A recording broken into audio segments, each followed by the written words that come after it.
Bismillahirrahmanirrahim. Assalamualaikum warahmatullahi wabarakatuh. Alhamdulillah ya ala ihsani wa syukru lahu ala taufiqihi wa amtinani. Asyhadu an la ilaha illallah wahdahu la syarika lahu ta'ziman li sya'nih. Wa asyhadu anna Muhammadan abduhu wa rasuluh ila ridwanih. Allahumma salli alaihi wa ala alihi wa ashabihi wa ikhwanih. Hadirin dan hadirat yang dirahmati Allah Subhanahu wa taala. Pada kesempatan kali ini kita akan bahas topik perjalanan menuju pulang, yaitu ke kampung akhirat ya. Sebagaimana kita ketahui, Allah Subhanahu wa taala menciptakan Adam alaihissalam dan Allah memang ingin agar Adam tinggal di bumi. Oleh karenanya Allah berfirman, "Wa idz qala rabbuka lil malaikati inni ja'ilun fil ardi khalifah." Qalu ataj'alu fiha may yufsidu fiha wa yasfiku dima, dan seterusnya dalam surat Al-Baqarah. Ketika Rabbmu berkata ya pada para malaikat, sungguhnya aku akan menjadikan khalifah di atas muka bumi, maksudnya Adam dan keturunannya. Jadi Allah sudah kabarkan Allah akan ciptakan, menjadikan Adam di bumi. Tetapi ketika Allah menciptakan Adam, ternyata Allah ciptakannya di langit. Tidak langsung kemana ke bumi. Tapi intinya Adam akan turun ke bumi. Maka Allah ciptakan Adam di langit, kemudian terjadi apa yang terjadi. Maka Allah ciptakan Hawa setelah itu ya. Setelah ada Adam, Allah ciptakan Hawa sebelum Adam dan Hawa masuk ke dalam surga. Wa qulna ya Adam uskun anta wa zawjukal jannah. Dan kami berkata, wahai Adam, masuklah engkau ke dalam surga bersama istrimu ya. Karena percuma masuk surga tapi tidak ada istri. Kasihan kan jomblo. Makanya dikatakan dalam buku tafsir, ar-rafiq qabla tariq, teman sebelum menempuh perjalanan. Maka masuklah Adam dalam surga bersama istrinya. Dan Allah ingatkan tentang bahaya iblis. Ya. In hadza aduwwun laka wa li zawjika fala yukhrijannakuma minal jannati fatashqa. Sungguhnya iblis adalah musuhmu dan bagi istrimu, jangan sampai dia mengeluarkan kalian berdua dari surga yang kalian nikmati, fatashqa, maka kalian pun engkau akan sengsara. Kemudian Allah sebutkan tentang nikmat surga, innalaka alla tajua fiha wa la ta'ra, kau tidak akan pernah lapar di surga. Kalau makan pun bukan karena lapar tapi karena senang-senang. Ya, wa la ta'ra, dan kau akan selalu memakai pakaian, tidak akan telanjang.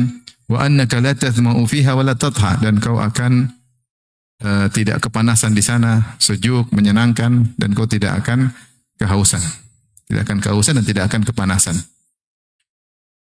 Tapi Allah mengatakan, jangan dekati sebuah pohon. Taqrabat hadhihi syajarah. Jangan kalian mendekati ya, pohon ini. Akhirnya, sebagaimana kita ketahui, iblis pun menggoda Adam. Waswasa ilaihi syaitanu qala ya Adam hal adulluka ala syajaratil khuldi wa mulkin la yabla. Maka setan pun menggoda Adam dan dia mengatakan, wahai Adam, maukah aku tunjukkan kepada engkau ya tentang pohon keabadian, syajaratil khuldi, yaitu kalau kau enakan di surga, nyaman, tapi kalau kau ingin abadi, makan buah itu. Namanya orang kalau dapat nikmat pingin kenikmatannya apa? Berkesinambungan. Sementara Allah ketika kasih tahu nikmat kepada Adam, Allah tidak bilang kau akan kekal atau tidak. Dari sisi inilah iblis menggoda Adam.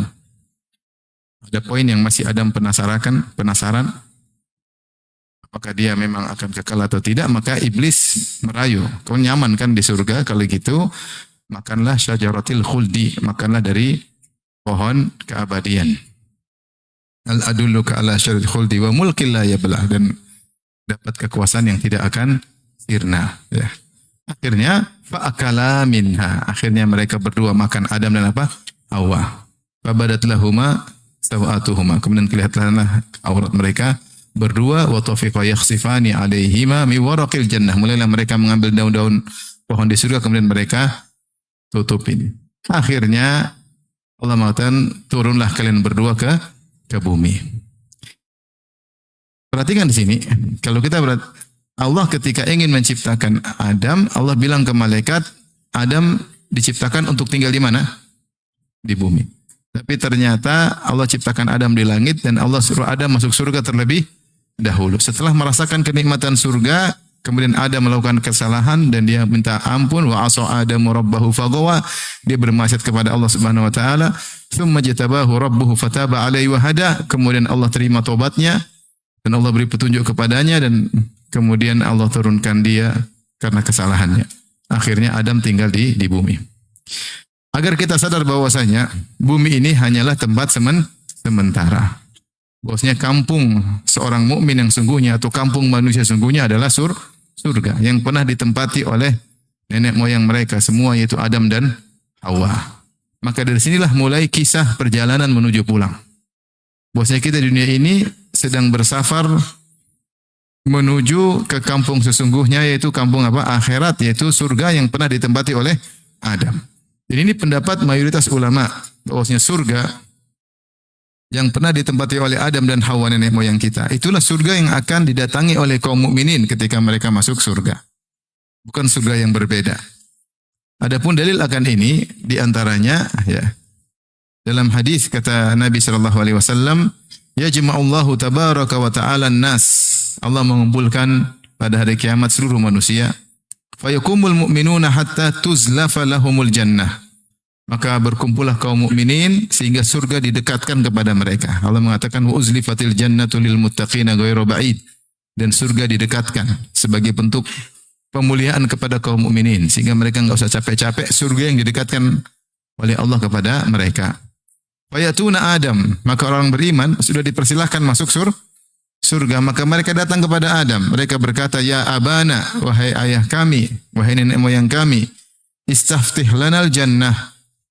Mintalah agar dibukakan surga bagi kita. Adam didatangi manusia dan diminta agar minta para penjaga surga membuka pintu surga. Apa kata Adam? Fayaqul, wa hal akhrajakum minal jannati illa khati'atu abikum Adam?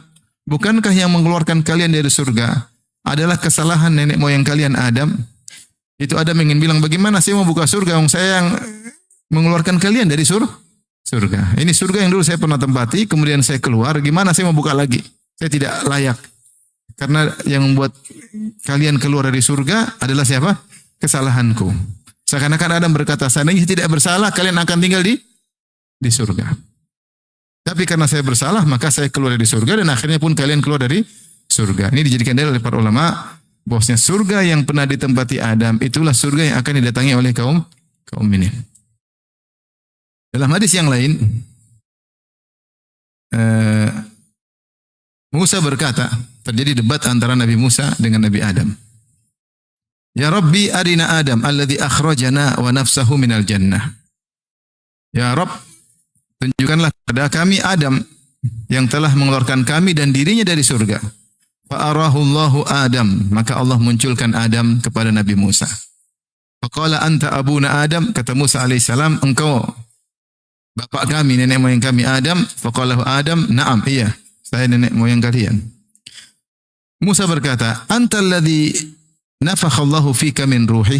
Apakah engkaulah Adam yang Allah telah meniupkan ruhnya? Ruh, yaitu dari ruh yang Allah ciptakan kepadamu menjadi spesial. Wa 'allamakal asma'a kullaha, dan Allah mengajarkan engkau seluruh nama-nama. Wa amaral malaikata fasajadu laka, dan Allah perintahkan malaikat sujud kepadamu. Qala na'am, kata Adam benar. Kemudian Musa berkata, fama hamalaka ala an akhrajtana wa nafsaka minal jannah. Apa yang membuat engkau mengeluarkan kami dan dirimu dari surga? Adam bertanya, man anta? Siapa kamu ini nanya-nanya? Siapa engkau? Qala ana Musa, saya Musa. Cucumu. Musa cucunya Adam kan? Ya ada. Anta nabiyyu Bani Israel alladhi kallamaka Allah min wara'il hijab. Engkaukah Nabi Bani Israel yang Allah berbicara langsung di balik hijab, di balik tabir, tanpa malaikat langsung berbicara langsung? Lam yaj'al bainaka wa bainahu rasulan min khalqihi. Allah tidak mengambil rasul antara engkau dengan Allah Subhanahu wa taala. Itu Allah bicara langsung. Qala na'am, benar. Qala afama wajadta anna dzalika kana fi kitabillahi qabla an ukhlaq? Tidakkah kau dapati dalam kitabullah, dalam Taurat ya, bahwasanya aku akan tinggal di dunia dan terjadi apa yang terjadi sebelum aku diciptakan? Maksudnya aku tidak tahu takdir bahwasanya saya bakalan turun ke mana? Ke bumi, bahwasanya saya akan dicipta di langit tapi melanggar turun ke bumi. Qala na'am, saya sudah tahu. Qala fabima talumuni fi syai'in sabaqa minallahi ta'ala fil qada'i qabli? Terus kenapa kau cela aku pada perkara yang sudah Allah tetapkan sebelum aku diciptakan? Qala Rasulullah sallallahu alaihi wasallam, Rasulullah ketika menceritakan kisah diskusi atau debat antara Adam dan Musa, kata Rasulullah sallam, hina inda dzalik fahajja Adamu Musa fahajja Adamu Musa. Adam menang debat daripada Musa, Adam mengalahkan Musa dalam diskusi tersebut. Sisinya di sini, sisi pendalilan dari hadis ini, di mana Musa berkata, "Wa ma fama hamalaka ala an akhrajatan wa nafsaka minal jannah?" Apa yang buat engkau mendorongmu untuk mengeluarkan kami dan engkau dari surga? Ya, artinya Musa seakan berkata, kita akhirnya tidak tinggal di surga, ya, karena engkau melanggar. Kalau surga yang dituju oleh kaum mukminin adalah surga yang lain, maka tidak pas Musa mencela Adam. Tapi karena surga yang dituju adalah sama, surga yang dituju oleh orang beriman, itulah surga yang pernah ditempati oleh Nabi Adam, maka disitulah kemudian Musa alaihissalam mencela Nabi Adam alaihissalam. Ya. Kemudian juga di antara dalil bahwasanya surga adalah surga yang sama. Ya. Bahwasanya Allah berfirman, ihbitu ba'dukum li ba'dhin adu. Allah menyuruh Adam untuk turun di atas muka bumi. Dan juga bukan cuma Adam dan Hawa, demikian juga iblis yang menggoda mereka. Dan jadilah mereka saling bermusuhan. Dan iblis dulu tinggalnya di mana? Di langit. Dia gaulnya sama malaikat. Jadi iblis ini jin yang sangat soleh di zamannya. Sangat berilmu. Saking dia soleh dan sangat berilmu, maka dia gaulnya dengan para malaikat. Kedudukannya tinggi. Makanya ketika Allah berfirman, "Wa idz qulna lil malaikati isjudu li Adam fasajadu illa iblis." Ketika kami berkata kepada malaikat sujudlah kepada Adam, seluruh malaikat sujud kecuali siapa? Iblis. Seakan-akan iblis dalam rombongan malaikat. Dan malaikat tempatnya di mana? Di langit atau di bumi? Di langit. Jadi iblis gaulnya sama malaikat di langit, dan iblis menggoda Adam juga di mana? Di langit. Yang menunjukkan surga yang pernah Adam tempati letaknya di mana? Di langit. Kemudian mereka semua disuruh turun oleh Allah Subhanahu wa taala, di mana iblis kesibukannya adalah menggoda Adam alaihissalam. Ini semua dalil bahwasanya surga yang pernah ditempati Adam itulah surga yang akan dimasukin oleh kaum mukminin di kemudian hari di akhirat kelak. Tentu ada pembahasan, ada yang mengatakan, Ustaz, bukankah waktu ada masuk surga ada yang dilarang? Adapun surga yang akan datangi tidak ada yang terlarang katanya. Semua boleh dimakan kecuali apa? Sajarat, sebuah pohon yang dinamakan iblis dengan pohon khuldi. Namanya surga padahal tidak demikian. Dan bukankah kalau di surga pasti abadi? Kenapa Adam tidak abadi? Intinya ini pembahasan yang benar bahwasanya tetap saja surganya sama. Ya, hanya saja Adam ketika masuk ke surga awal bukan sebagai balasan amal solehnya. Karena dia memang belum beramal soleh. Langsung masukkan ke surga. Adapun dia tidak boleh makan sebuah buah pohon di situ dari sebuah pohon di situ. Ya karena Allah memang sedang mengujinya. Ya. Sebagaimana kalau nanti orang-orang masuk surga. Laki-laki perempuan. Tidak boleh juga sebagian laki-laki kemudian mendekati istri dari anggota surga yang lain. Nggak boleh. Dia hanya boleh main sama bidadari. Nggak boleh sama istri orang yang lain. Ya. Tetap saja ada aturan. Tetap saja ada aturan. Demikian juga penghuni surga bertingkat-tingkat. Tidak boleh yang dibawa kemudian main-main ke atas nggak mau pulang. Enak di sini. Bidadarinya lebih cantik. Saya nggak mau turun. Nggak bisa juga. Jadi tetap ada aturan. Tetap ada aturan ya. Intinya ini pendapat mayoritas ulama bahwasanya surga yang pernah ditempati Adam itulah surga yang kita disuruh untuk menuju ke surga tersebut. Kita disuruh untuk kembali ke kampung yang sesungguhnya, kampung akhirat, darul akhirat. Dari sini ternyata kita ini semua adalah musafirun, sedang bersafar. Dan banyak destinasi-destinasi yang harus kita lewati. Dimulai dari janin, destinasi pertama. Setelah itu destinasi di alam dunia yang sedang kita hadapi ini. Destinasi berikutnya adalah alam barzakh. Destinasi berikutnya adalah al-mahsyar, padang mahsyar. Di padang mahsyar sehari seperti 50.000 tahun. Kemudian penghujung terakhir, fariqun fil jannah wa fariqun fis sa'ir. Sekelompok di surga dan sekelompok di neraka. Maka ternyata kita semua sedang safar. Destinasi pertama sudah kita lewati, alam janin. Sekarang kita destinasi yang kedua. Destinasi yang kedua ini, di alam dunia ini, tidak lama, ditinjau dari destinasi yang berikutnya. Kita hidup di dunia 60-70 tahun, sebagaimana sabda Nabi SAW, "A'maru ummati baina sittin ila sab'in wa aqalluhum man yajuzu dzalik." Umur umatku antara 60-70 tahun, hanya sedikit yang melampaui 70 tahun. Rata-rata kita meninggal 60-70. Apalagi kita hobi makan gorengan. Bisa jadi lebih cepat. Gorengan repot.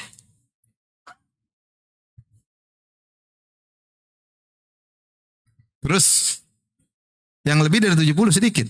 Tapi kita tinjau destinasi berikutnya, alam barzakh. Berapa tahun? Bisa ribuan tahun, bisa ratusan tahun. Seorang meninggal di alam barzakh ila qiyamis sa'a, sampai hari kiamat.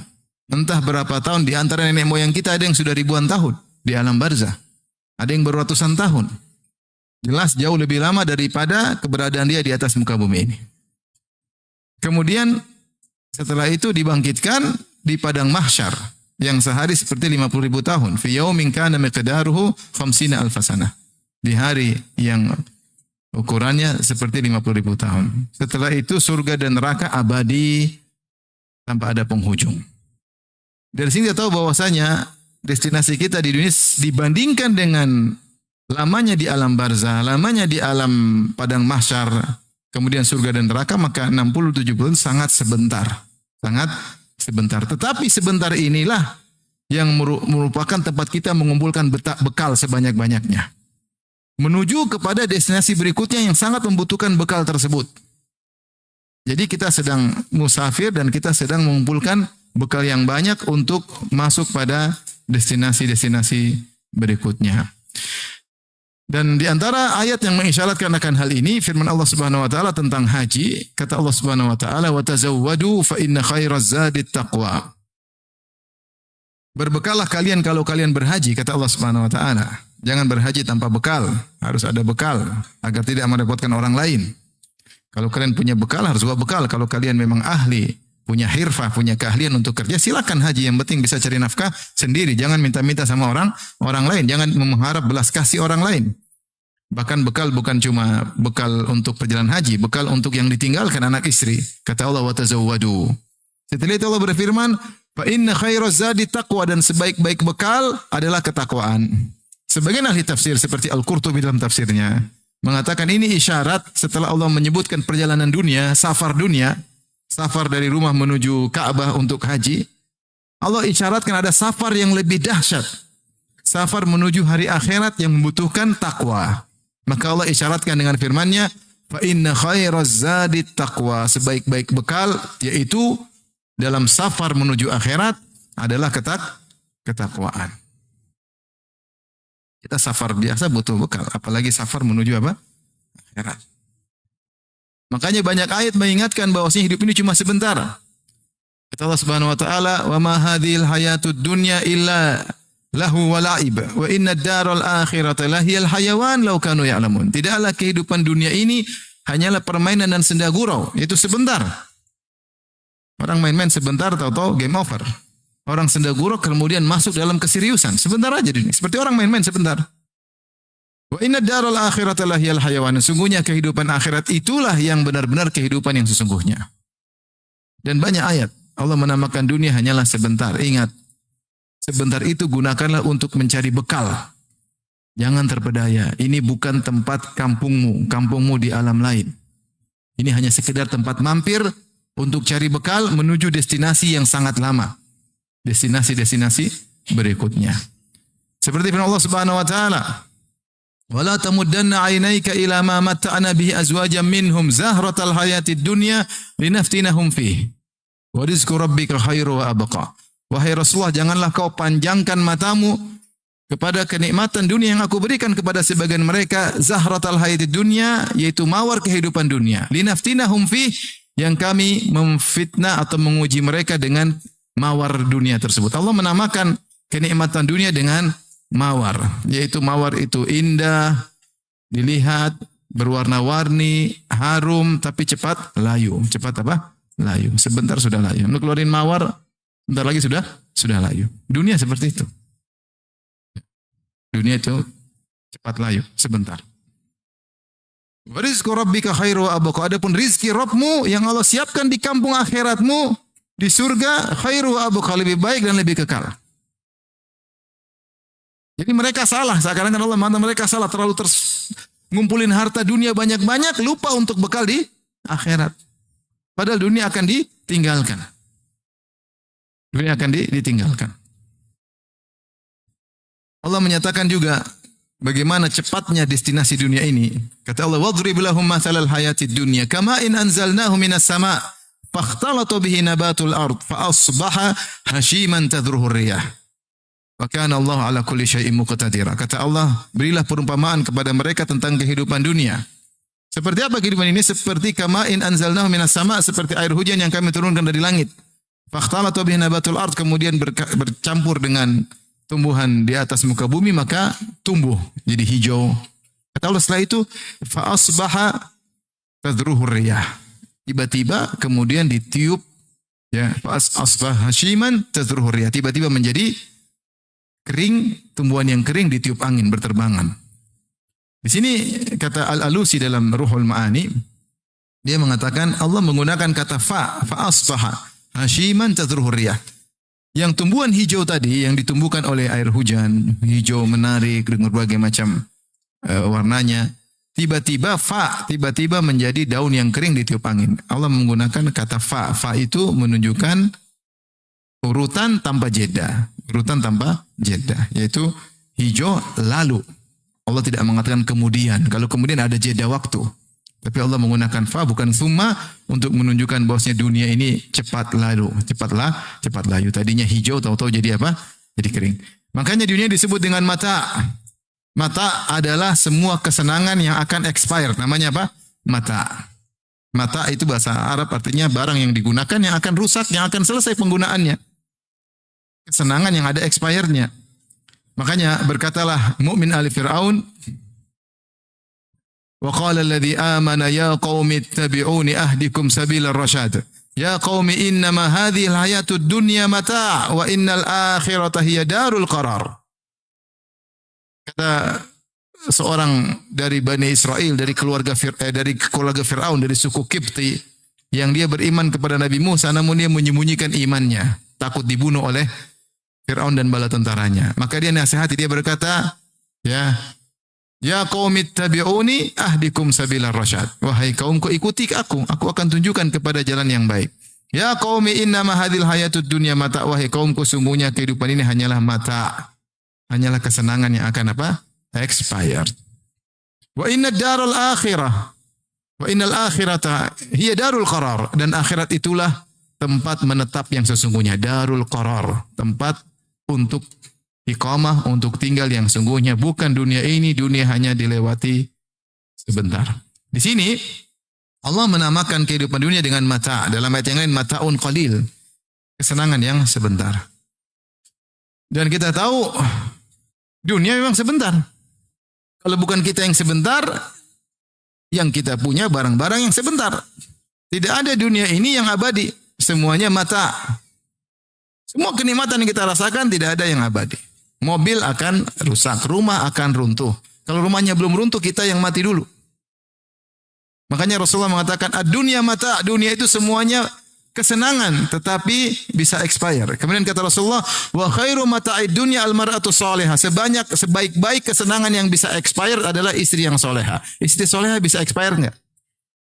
Bisa enggak? Bapak. Takut jawabnya. Ini yang bilang Nabi. Nabi SAW bilang, dunia mata, dunia itu mata, mata itu kesenangan yang bisa apa? Sirna. Akan ada expirednya, akan selesai. Bahasa kita ya, bahasa sederhana. Kemudian Rasulullah mengatakan, wa khairu mata'id dunia al-mar'atu salihah. Sebaik-baik kesenangan dunia yang akan expired adalah istri yang salehah. Istri saleh itu lebih menyenangkan daripada mobil mewah, daripada rumah mewah, daripada teman-teman main golf, main tenis meja, main motor gede. Semua kalah sama istri yang salehah.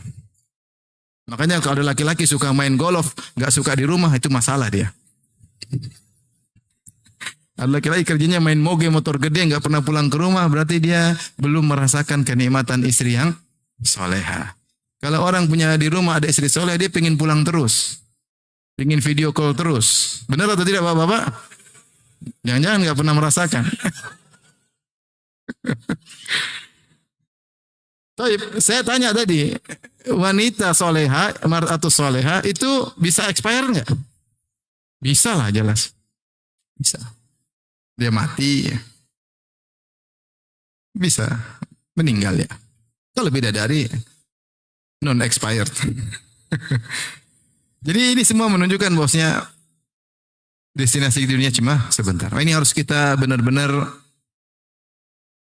bukan cuma sekedar teori, harus kita resapi dalam hati, kemudian kita aplikasikan. Dan itulah wasiat-wasiat Nabi SAW kepada para sahabatnya.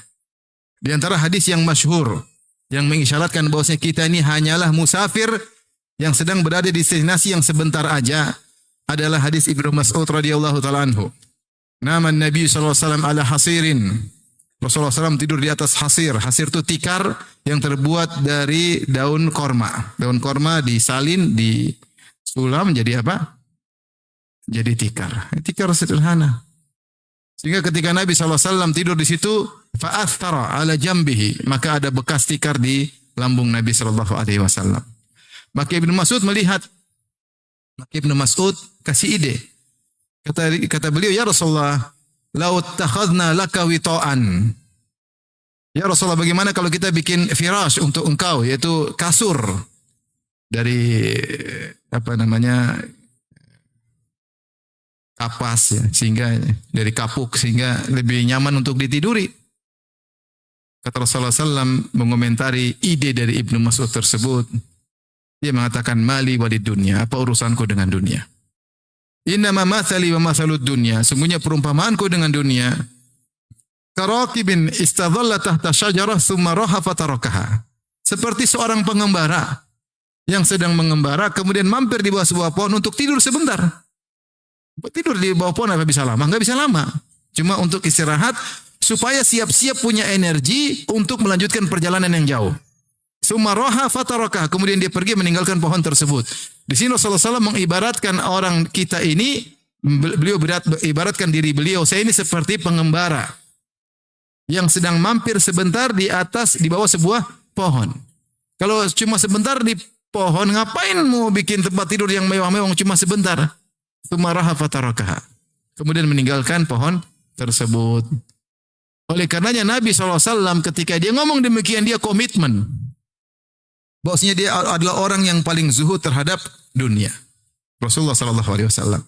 Dalam sebuah riwayat disebutkan oleh Ibnu Hajar dalam Fathul Bari, seorang wanita datang ke rumah Nabi di rumah Aisyah, mendapati tikar Nabi, maka dia bawakan kasur yang lebih bagus buat Nabi, hadiah.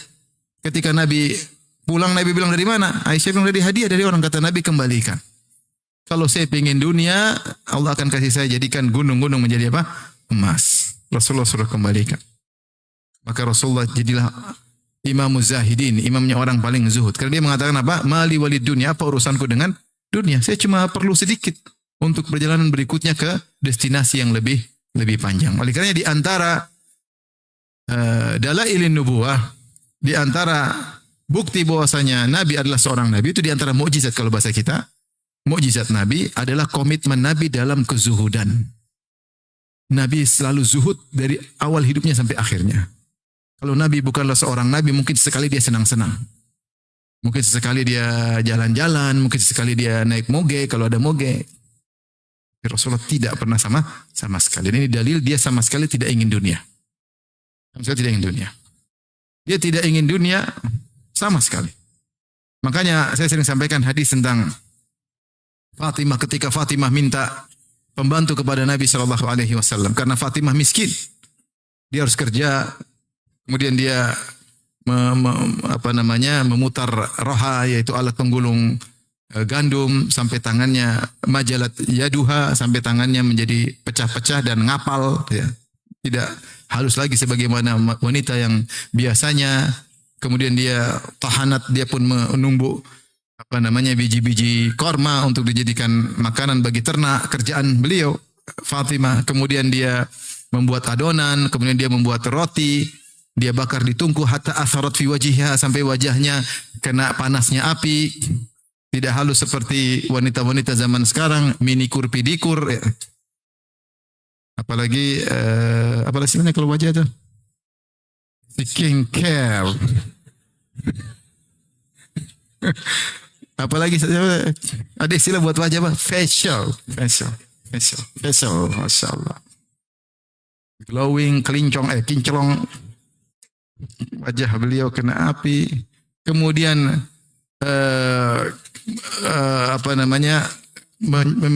menyapu rumahnya hatta kita barat siyabuha sampai bajunya penuh dengan debu.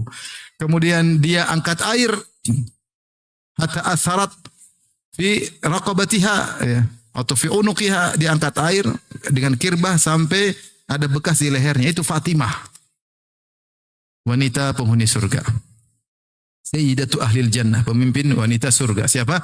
Fatimah. Kerja di rumah seperti itu, miskin. Suaminya Ali bin Abi Thalib juga miskin. Maka wajar nggak kalau minta pembantu? Wajar nggak? Wajar.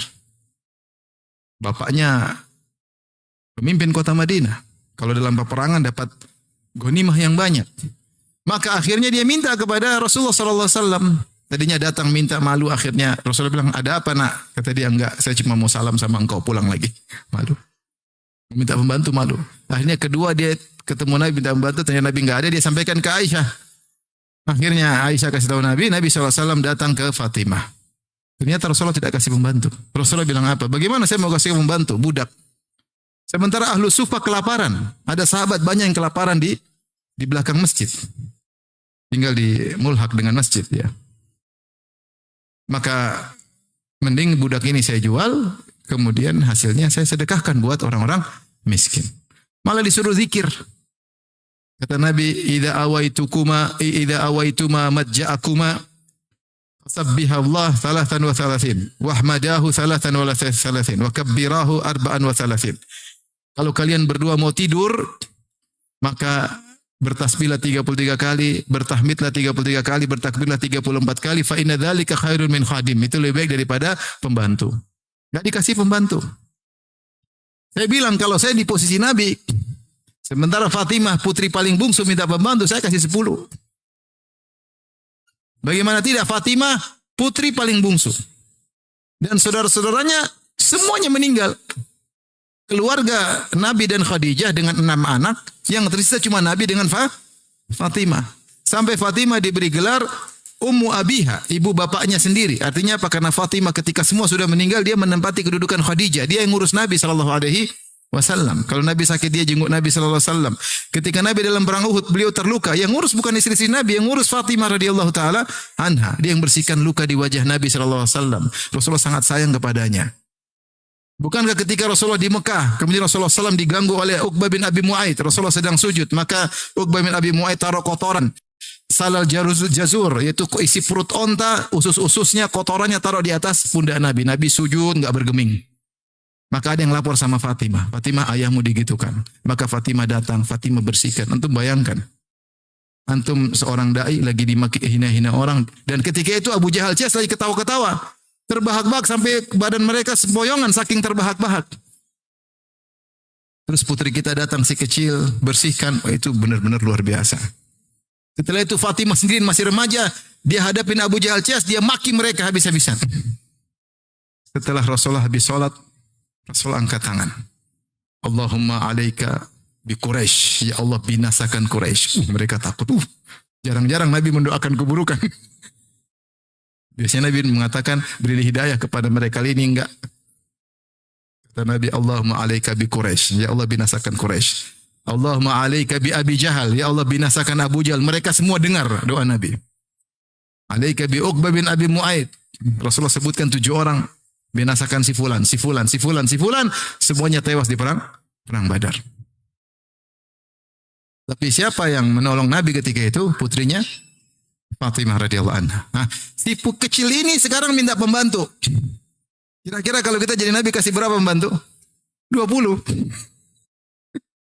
Tapi Nabi ternyata tidak. Dia ngajarkan kepada putrinya untuk zuhud. Kata Nabi SAW, Isbiri ya Fatimah. Inna khairan nisa allati nafa'at ahlaha. Sabarlah wahai Fatimah. Sungguhnya sebaik-baik wanita adalah yang bermanfaat bagi keluarganya. Yang kerja, ngurus rumah. Ini semua pahala. Ini semua apa? Pahala. Maka Nabi adalah orang yang paling komitmen untuk zuhud. Karena dia tidak menganggap dunia ini sebagai sesuatu. Dia tahu destinasi dunia cuma sebentar. Karenanya ketika para ulama mengomentari hadis Nabi SAW, hadis Abu Hurairah, ma'aban Nabi SAW tu'aman qad. Ini syahahu akalahu wa in karahu tarakahu. Rasulullah SAW tidak pernah mencela makanan sedikit pun. Kalau dia suka dia makan, kalau enggak dia biarin aja. Tidak pernah komentar. Kata para ulama tidak pernah mengatakan terlalu asin. Tidak pernah mengatakan kurang asin. Kata mereka, kenapa Nabi tidak pernah ngomentari makanan? Karena bukanlah pikiran dia ngurusin makanan. Kalau kita sehari berapa kali komentar makanan? Komentar mulu. Kurang banyak. kurang asin. Kurang inilah, kurang anulah. Sampai makanan gratis pun kita komentari. Kurang ini, kurang ini. Tapi habis. Menakjubkan Nabi SAW. Kenapa tidak pernah komentar makan disebut? Karena beliau tidak pernah mikirin dunia. Sehingga apa yang ada beliau makan. Ada yang ada. Kalau enak beliau makan, nggak suka, ya udahlah. Bukan kesibukan ngurusin apa? Makanan. Kalau kita Masya Allah kuliner. Sana, sini, sana. Ya kita jauh ya. Maksudnya Nabi ketika bilang dunia, apa urusan dunia? Dunia beliau benar-benar apa? Komitmen. Masu'ila an syai' faqala la. Rasulullah SAW tidak pernah diminta sesuatu kemudian bilang enggak ada. Enggak ada. Rasulullah kalau ada pasti kasih. Karena dunia ini enggak ada nilainya bagi dia. Dia mengatakan seandainya saya punya emas sebesar gunung Uhud, tidak lewat 3 hari kecuali sudah habis. Saya akan sedekahkan ke sana. Illa syai'un arsuduhu lid-dain. Kecuali saya sisakan sedikit untuk bayar hutang kalau saya punya hutang. Kalau enggak saya habiskan. Itu Nabi SAW. Sampai ketika beliau meninggal, apa kata Aisyah? Laqad tufiya Rasulullah SAW. Wa ma min syai'in fi baiti, wa ma fi baiti min syai'in ya'kuluhu dhu kabidin illa syatru sya'irin fi raffin li. Ketika Nabi SAW meninggal dunia, tidak ada tersisa suatu apapun yang bisa dimakan oleh makhluk bernyawa. Yaitu manusia nggak bisa makan, hewan nggak bisa makan, kecuali hanya sedikit gandum yang saya simpan di rakku. Itu saja. Peninggalan Nabi SAW. Nggak ada apa. Kita Masya Allah buka, ada Indomie 1 karton. Buka kulkas masih banyak ada telur omega. Jadi lapar nih. Masya Allah. Kalau tinggal buka pencet aja apa aja bisa. Masya Allah. Benar-benar zuhud karena dia tidak anggap dunia. Ya apa kata Aisyah radhiyallahu taala anha? Ra'ainal hilal thummal hilal thummal hilal. Kami melihat hilal fi syahrain. Wa ma uqida fi buyuti azwajin Nabi sallallahu alaihi wasallam. Dan tidak ada api dinyalakan di rumah istri-istri Nabi selama 2 bulan berturut-turut. Itu enggak ada api nyala. Kalau enggak ada api nyala berarti apa? Enggak ada teh panas. Enggak ada kopi panas. Enggak ada sayur panas, enggak ada. Enggak ada roti, enggak ada api yang nyala. Apa yang mau dimasak? Maka ditanya, "Wa ma ta'amukum ya ummah?" Apa yang kau makan ya wahai ibunda? Al-aswadani. Cuma korma dan air putih. Terkadang sebagian kaum Ansor meminjamkan ontanya atau kambingnya, kami perah susunya, kami kembalikan. 2 bulan enggak ada makan masakan yang dimasak sama sekali. Enggak rebusan, enggak gorengan. Dan Nabi bertahan sampai istrinya demikian.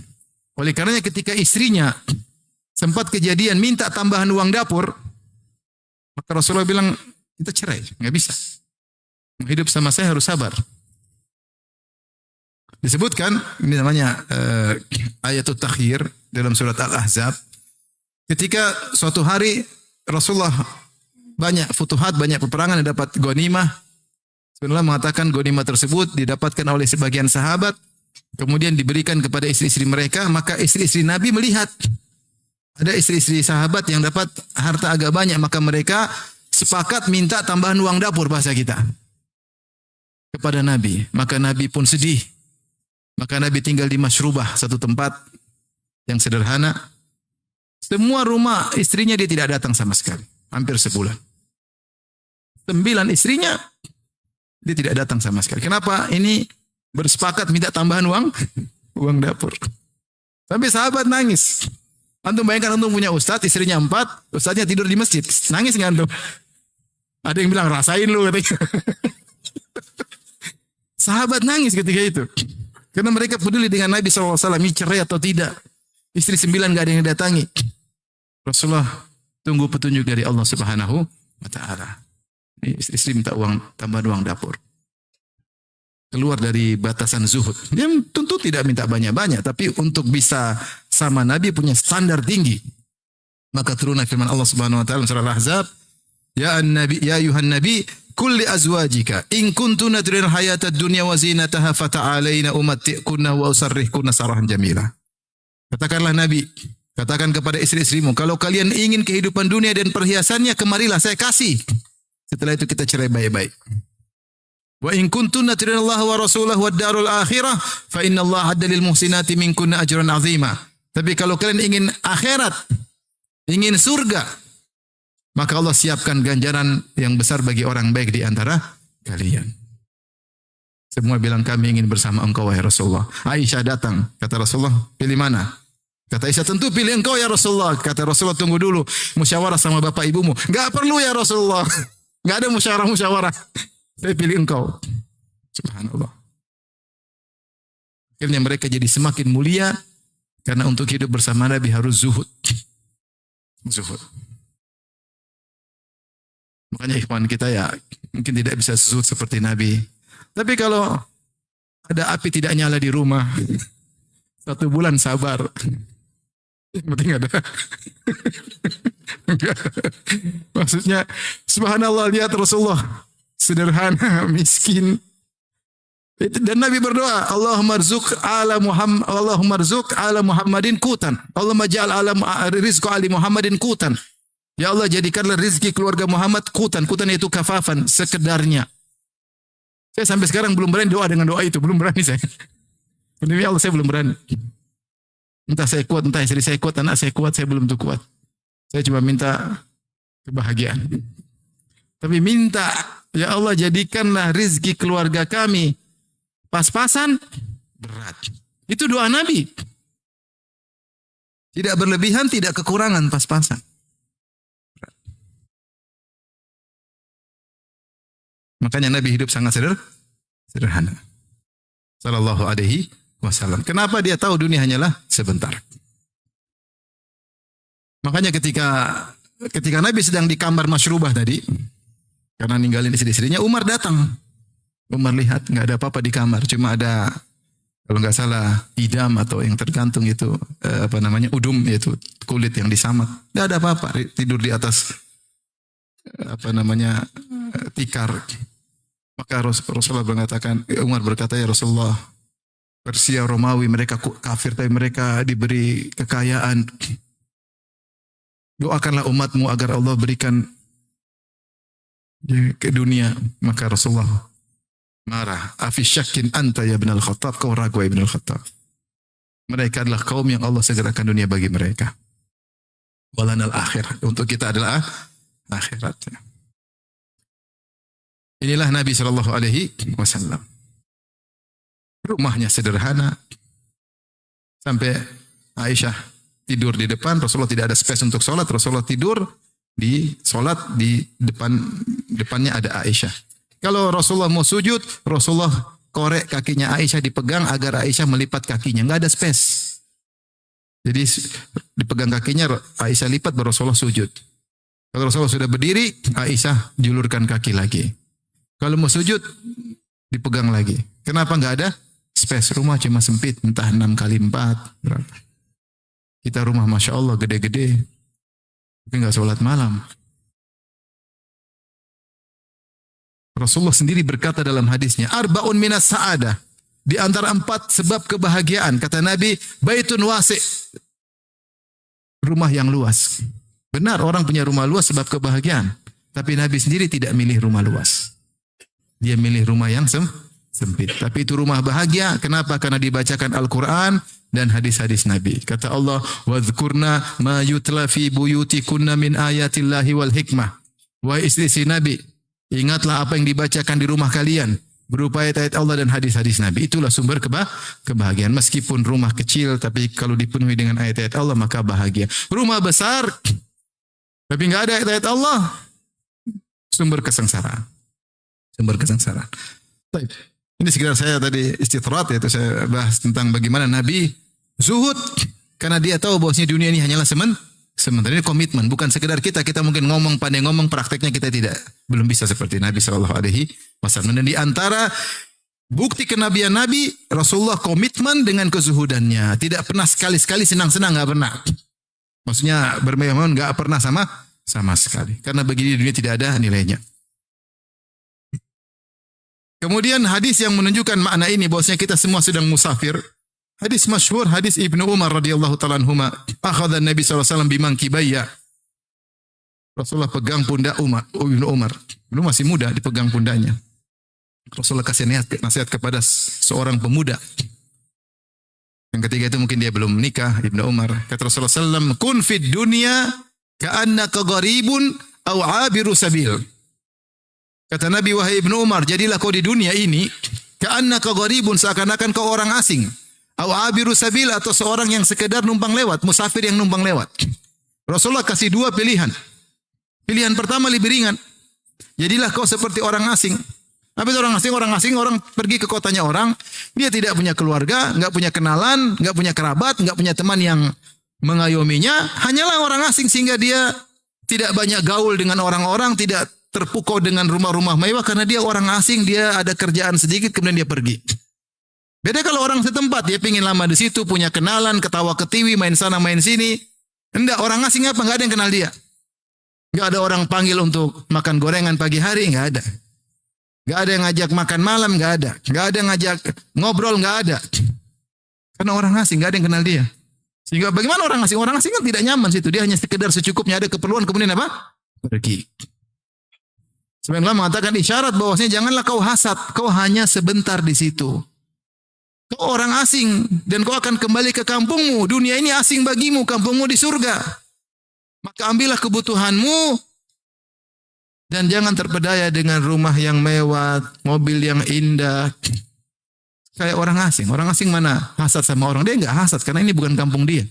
Dia hasad di sana. Kalau ada orang di kampungnya kaya, dia hasad. Tapi kalau cuma di kampung orang lain, dia enggak hasad. Karena tidak ada yang kenal dia. Rasulullah ajarin, kamu kalau di dunia enggak usah hasad. Kalau di akhirat, hasadlah. Supaya kau lebih tinggi surgamu di akhirat. Supaya kau lebih cantik bidadarimu di akhirat. Supaya kau lebih kaya di akhirat. Jadi kalau antum lagi di luar naik motor butut ya, terus ada mobil mewah lewat, nanti di akhirat lihat gitu kan. Belum tentu kau bos di sini, bos di sana juga. Lihat nanti ya gitu. Baca Quran semangat. Saingan hasad di akhirat bukan di sini. Di sini tidak perlu hasad-hasatan. Kita orang asing kata Nabi sallallahu alaihi wasallam. Dan orang asing tidak banyak gaul. Gaul secukupnya. Cukupnya. Jangan buang-buang waktu. Terlalu banyak grup WhatsApp. Grup sampai 20 habis waktu. Grup 1, grup 2, grup 3, grup 4, grup 5 sampai grup 20. Sehingga masalah kita yang sungguhnya kita abaikan. Kemudian Rasulullah SAW kasih pilihan kedua yang lebih berat. Atau di sini ditafsirkan oleh para ulama bal dengan idrab. Maksudnya bahkan kalau bisa berpindahlah pada tahap berikutnya. Ini seperti Allah Subhanahu wa taala, wa arsalnahu ila mi'ati alfin aw yazidun. Dan Allah mengutus Nabi Yunus alaihissalam kepada 100.000 orang, au yazidun atau lebih. Au di sini bukan artinya atau. Au di sini bal, bahkan lebih dari 100.000. Jadi au terkadang maknanya bal. Kalau Allah mengatakan 100.000 atau lebih, seakan-akan Allah ragu. Enggak, yang benar au di sini maknanya adalah bal yazidun. Yaitu Yunus alaihissalam di zaman dia punya pengikut lebih dari 100.000. Dan ini jumlah yang besar di zaman dahulu. Nabi Yunus alaihissalam. Sama. Ketika Nabi berkata, kun fid dunya ka'annaka gharib. Jadilah kau di dunia seperti orang yang asing. Oke, itu pun sudah susah. Itu pun sudah susah. Kita di dunia susah menjadi seperti orang asing. Pilihan yang lebih berat lagi, kata Allah, kata Nabi, au abiru sabilin ay bal abiru sabil, bahkan kalau kau bisa, jadilah seperti orang yang cuma numpang lewat. Kalau orang asing masih tinggal, masih ada tinggal sehari, 2 hari, 3 hari, sebulan. Kalau numpang lewat, cuma mampir, terus jalan lagi. Dia mampir kemudian buang hajat atau makan siang, kemudian melanjutkan perjalanan. Perjalanan masih panjang. Seakan-akan Nabi mengatakan, jadilah kau orang di dunia, ambil secukupmu saja. Untuk duniamu secukupnya untuk kau melanjutkan perjalanan yang jauh. Perbanyak akhirat. Kalau mau bekal yang banyak untuk apa? Akhirat. Untuk dunia secukupnya saja. Jadi mengatakan tadi, seperti pengembara yang mampir sebentar di bawah sebuah pohon untuk tidur sebentar, kemudian melanjutkan perjalanan. Ini lebih berat lagi. Para ulama menafsirkan itu seorang yang menumpang lewat apa? Emang dia mau ambil dunia banyak-banyak? Nggak bisa. Dia ambil dunia banyak-banyak, dia nggak bisa jalan, cuma numpang lewat. Dia ambil secukupnya aja karena dia mau pergi.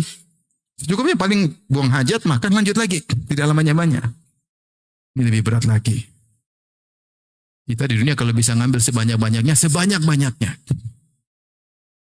Kita lemah. Dari sini, inilah perjalanan kita menuju kampung akhirat.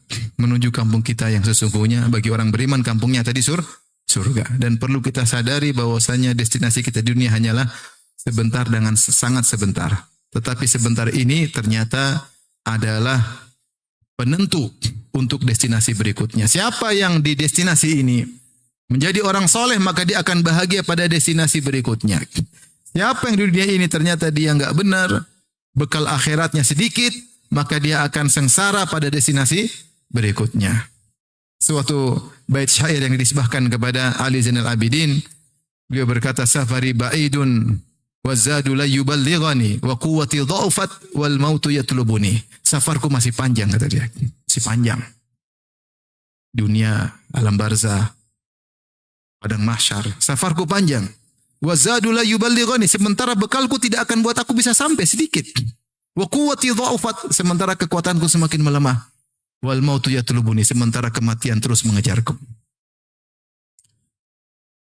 Kata seorang penyair, tazawwad minat taqwa fa innaka la tadri idza janna al-lailu hal ta'ishu ila al-fajr. Berberkalah dengan ketakwaan, sungguhnya kau tidak tahu jika telah tiba malam hari apa kau bisa hidup sampai besok hari.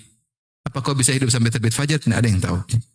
Wa kam min sahihin mata min ghairi illatin wa kam min saqimin ashahina min ad-dahr. Betapa banyak orang sehat tahu-tahu meninggal dunia tanpa sakit sebelumnya. Banyak sekali.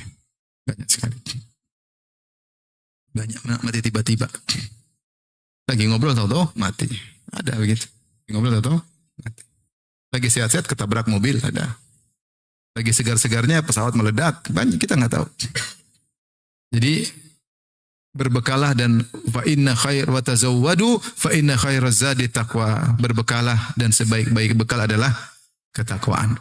Ma'asyiral muslimin wal muslimat, oleh karenanya ibu yang dirahmati Allah Subhanahu wa taala dan para bapak yang dirahmati Allah Subhanahu wa taala, inilah destinasi kita, hendaknya kita serius. Nah, kita tinjau destinasi berikutnya sangat berat. Kita akan masuk dari alam barzah.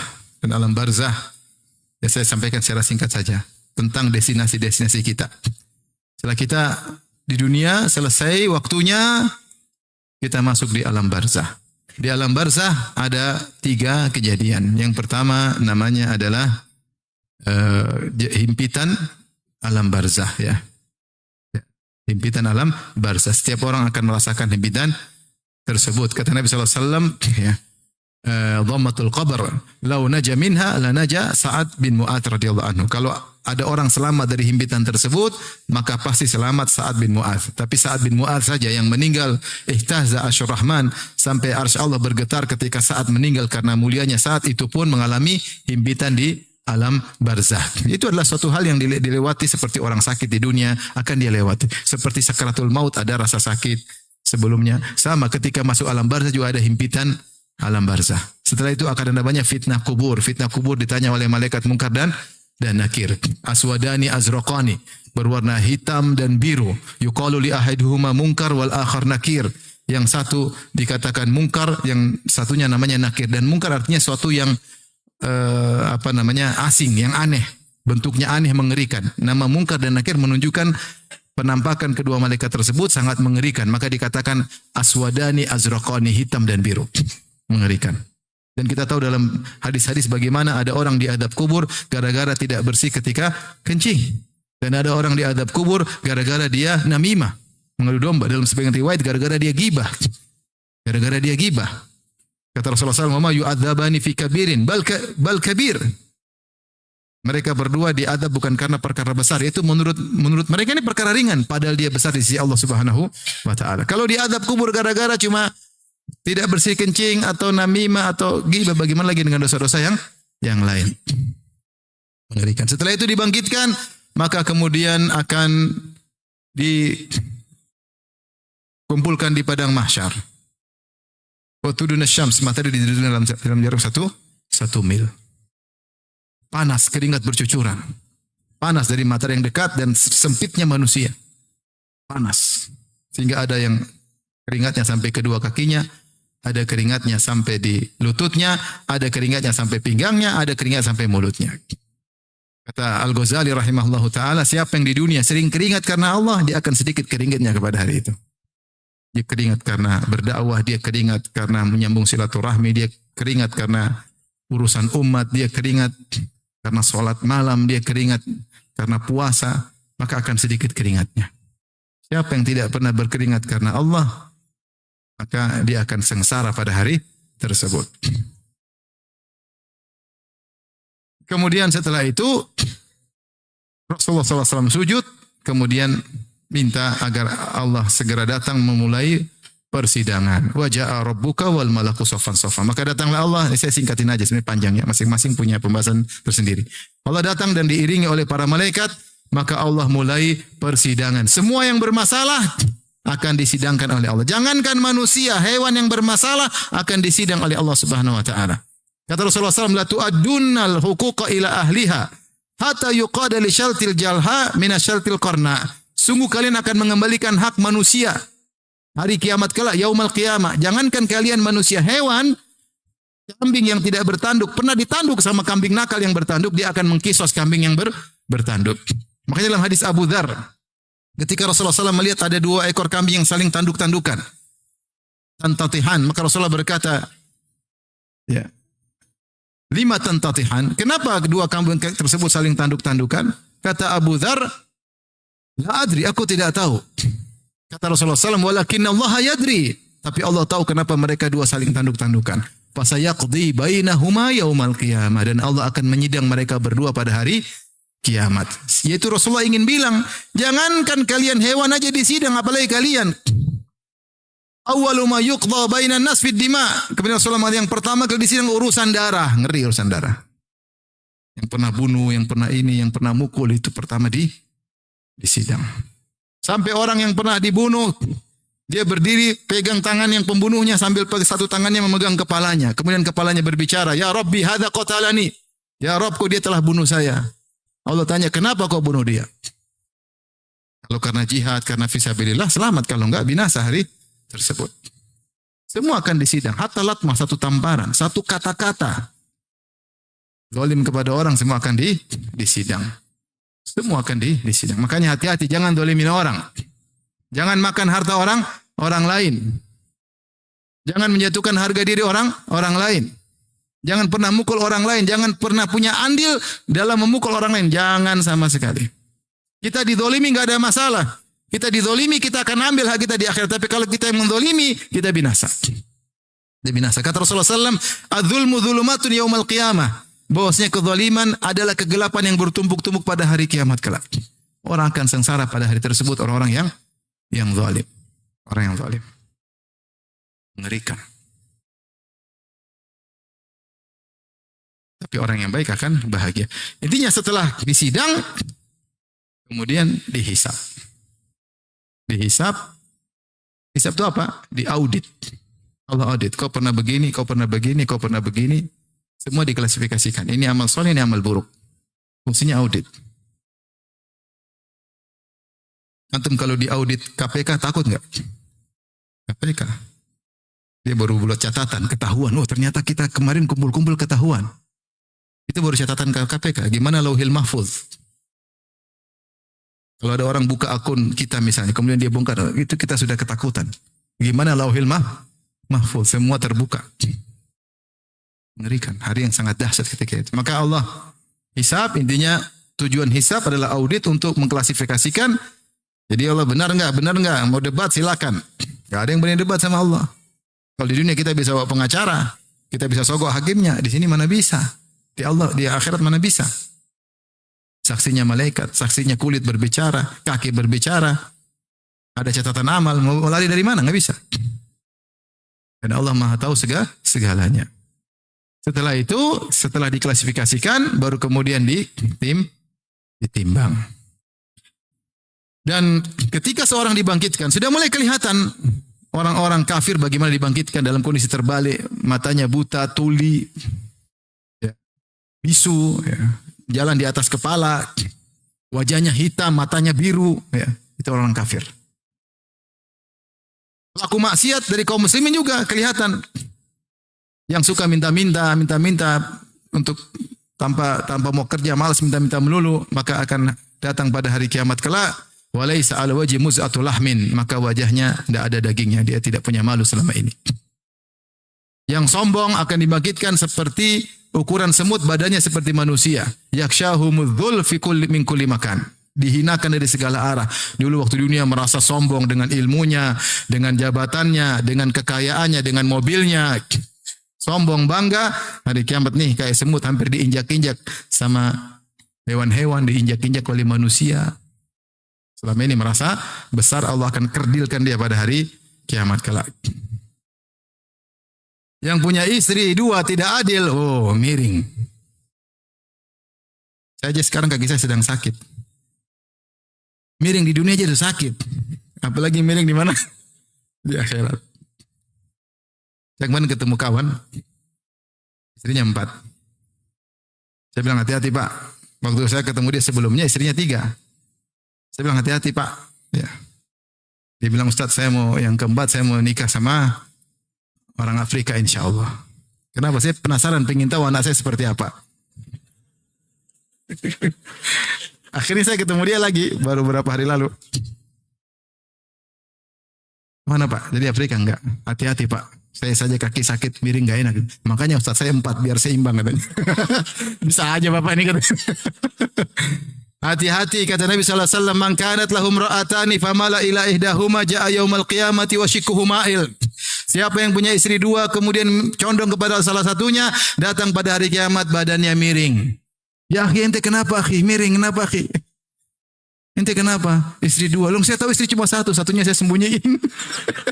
Miring. Waliyadzubillah.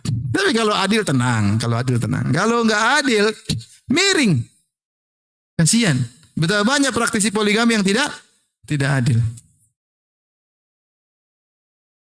Hati-hati. Antum tenang aja kalau 1 aman. Lurus insyaallah.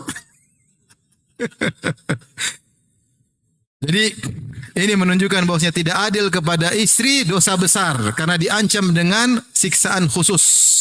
Dosa besar. Ini baru mukaddimah di padang mahsyar, belum di setelah persidangan seluruhnya. Sementara orang-orang soleh akan diperlihatkan. Orang yang rajin bersedekah, orang yang meninggal dalam kondisi ihram, orang yang mati syahid, orang yang senang puasa, yang suka adzan. Kata Rasulullah, al-muadzinina atwalun nasi Anakun yaumal qiyamah. Orang tukang adzan lehernya paling tinggi kelihatan dari jauh. Kenapa selama ini dia meninggikan kalimat Allahu Akbar, maka dia kelihatan dari jauh. Orang yang berpuasa maka bau mulutnya harum, ya. La khaluf fami shaim atyabu indallahi min rahil misik. Sungguhnya aroma mulut orang yang berpuasa lebih harum daripada minyak kasturi. Sebenarnya mengatakan di akhirat. Orang mati syahid dia bangun dalam kondisi tubuhnya berdarah. Al-launu launu dam, warnanya warna darah. Warihul misik, tapi aromanya aroma minyak kasturi. Seterusnya akhirnya setelah dihisab, dimizan, ditimbang. Ya, ada yang mengatakan sebelum dihisab diterima catatan amal. Yang terima tangan atau tangan kiri baru dihisab. Ada yang mengatakan setelah dihisab baru kemudian menerima catatan amal. Setelah dihisab, dimizan, setelah itu terjadilah kegelapan. Kemudian orang-orang kafir langsung diantar menuju neraka jahanam. Ya. Ikutilah semua orang mengikuti apa yang dia sembah. Maka Yahudi mengikuti Uzair. Ada yang berbentuk Uzair menggiring mereka merasa menggiring di surga, ternyata digiring di neraka jahanam. Yatasaqatun, mereka berjatuhan. Nasara ada yang menjelma seperti Nabi Isa. Disangka mereka digiring menuju surga, ternyata digiring menuju apa? Neraka jahanam. Yang menyembah rembulan, yang menyembah matahari, yang menyembah siapapun akan digiring menuju neraka jahanam. Adapun yang tersisa cuma orang-orang muslimin dan orang munafik yang semua KTP-nya Islam. Maka mereka tersisa setelah mereka disuruh lewat sirat. Maka lewatilah orang beriman dahulu, orang munafikin belakangan. Orang munafik dikasih cahaya oleh Allah. Karena untuk lewat sirat harus ada cahaya.